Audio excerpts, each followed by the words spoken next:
I thought I'd do something a little different here. Instead of just showing the typical time lapse, I wanted to do a voiceover and kind of go over everything in the time lapse, give you an idea of what I was doing, and then I'll kind of explain some of the layers and everything. So I'm going to go video here, time lapse replay, and four finger tap to get everything out of the way. So I started with just a big chunky brush and started blocking in silhouettes. It's really loose and kind of rough here. As you can see, the flower is just a little doodle placeholder. I turn that silhouette down and create a new layer on top and start sketching in the dragon.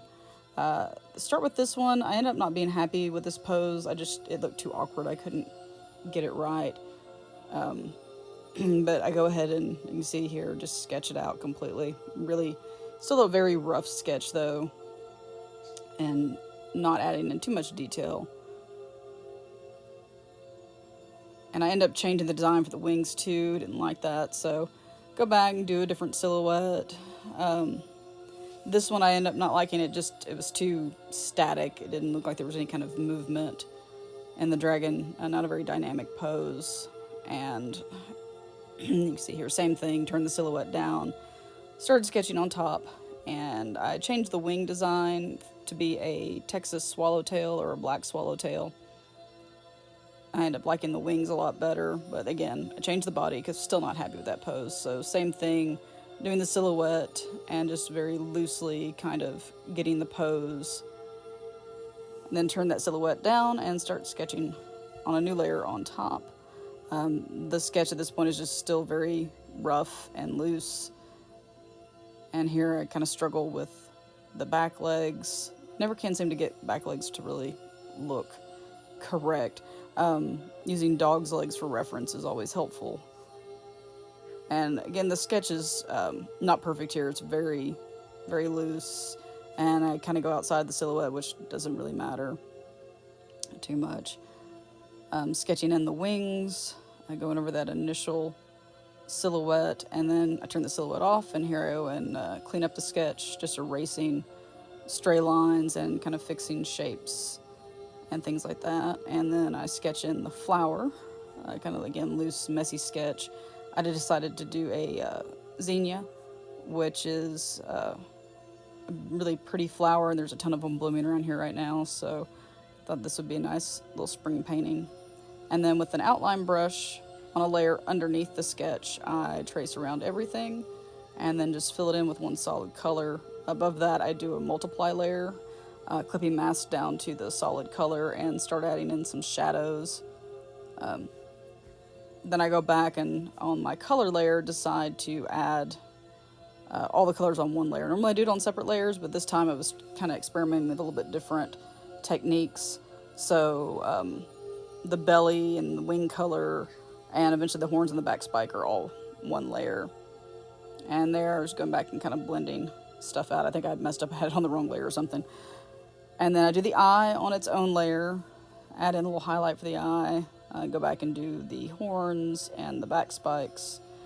Same thing with the flower. Underneath the sketch, I go around the whole thing in one color, fill it in, the yellow and the pink are on one layer, then I add a multiply layer above that, clipping mask down to the flower's main color and start adding in the shadows.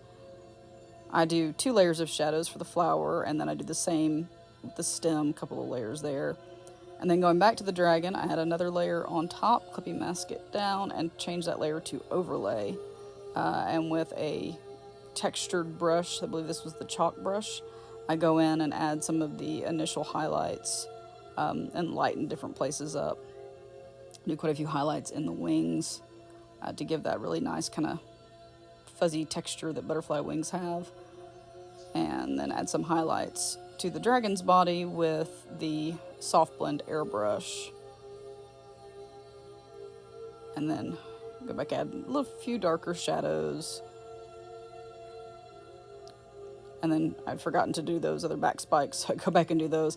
I turn my multiply layer off and my highlight layer off so I can actually pick the correct color. If you leave the multiply layer on, it will always make the color darker.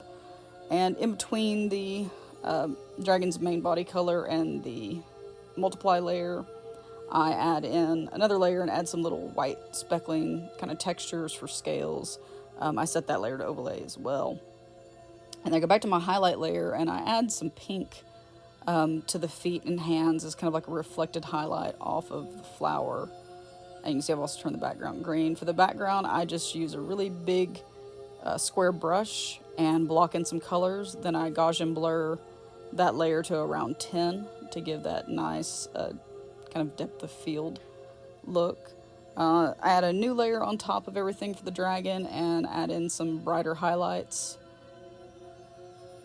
and really lighten up those wings a little bit more. I add yet another layer above that, set that one to, I believe it was lighten color, and add a rim lighting around the dragon. And give that layer just a little bit of a blur, give it kind of a nice effect. And I do the same thing for the flower, do the lighting all the way around for like a rim light. Add a few more real bright white highlights, some fun lighting effects, which I'll show those on the layer. Add my signature. You can see I experiment with a bunch of different lighting effects to see which one looked best. Some were a little much, some looked okay. I add noise to the entire thing to give it just a more kind of realistic feel. Add his little antennae in there. I copy the back wing and then just Gaussian blur the back wing slightly to make it almost look like it's moving. And there I crop the canvas to make it a little bit bigger because I was working in a square. I didn't realize. So go back here and go to my layers. And this is actually the second version. What I do once I'm happy with the subject matter, so the dragon and the flower, I will duplicate the entire thing. And this is the original file here. And I will duplicate and then combine layers down just to save space so I'm not running out of layers. But here you can see the dragon is still on multiple layers. I have some lighting effects that I didn't end up using. I was thinking about doing spots like the butterfly has, but just didn't look right. And here I have my overlay layer with the little scale pattern. I've got my shadow layer set to multiply.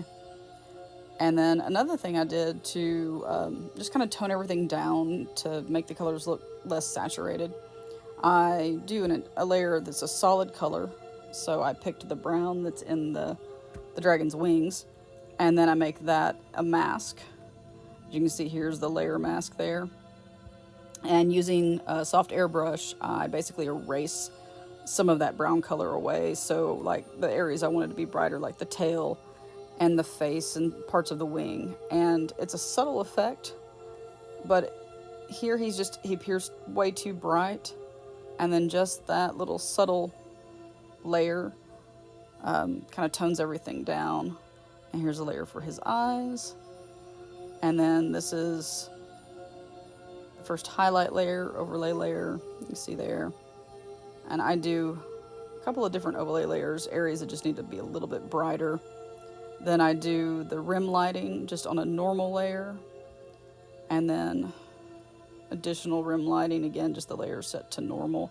You could set that layer to, you know, screen or light color or overlay. Any of those actually look pretty nice, but I just kept it on normal so it would really show up. Same thing with the flower. We've got the stem here with its two shadow colors. I didn't do really any highlights to the stem because I didn't want it to be a focus of the painting. And then here's the flowers main colors, the pink and yellow, and the two shadow layers. You've got your highlight layer and rim lighting. And now I do change that in the next file. And then here I've got my sketch of the flower and the dragon. And a lot of times I get rid of my sketch, I either erase it or just turn it off, but I just like the look of this with that little bit of sketch in there. And then we'll go back. You can see I duplicated it a couple of times and made some changes. So we've got 3 different versions here. This is the final. And you can see it's a little taller too. I wasn't thinking about when I was painting it. I was working on a square canvas, and most of my prints are like 5x7 or 8.5x11, so I didn't think about that not really working for a print. So I just went into canvas and I cropped and resized the canvas and just stretched that background out to fit it. And I may change the composition a little bit because of that, but it ended up still looking pretty good. And here I've added an additional layer. So I've got the dragon, you can see it's all combined. Here, underneath the dragon, I have another light layer where I go back and add a little more rim light, mostly around the wings. It's very subtle. And I changed that layer to soft light. Pull in a little bit of that green from the background as like a reflective light, just ever so slightly. And then on top of the dragon, with a soft airbrush, I add just a little bit of green color from the background.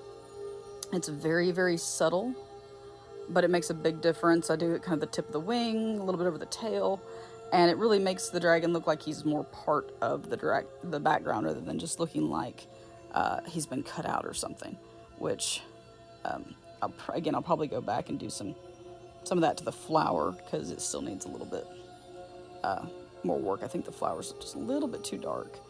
And then the lighting effects on the background, I said it was a brush, it was a spray paint brush, and I have one layer set to luminosity, which is the bigger kind of bouquet, and then I've got little smaller light effects just set to normal, which, yeah, it's subtle. And then I blurred a section, you can see here, of the flower, that lower left-hand corner. I just copied a little section with the selection tool and blurred it out a little bit with Gaussian blur, and that gives it that sort of depth of field. The dragon is done the same way. It's been combined here, but I did the same thing with the dragon's back wing. Copied it and did Gaussian blur to kind of make that wing feel like it was moving. So yeah, so that is, I think, everything. It was kind of the fun process of how I finished this painting.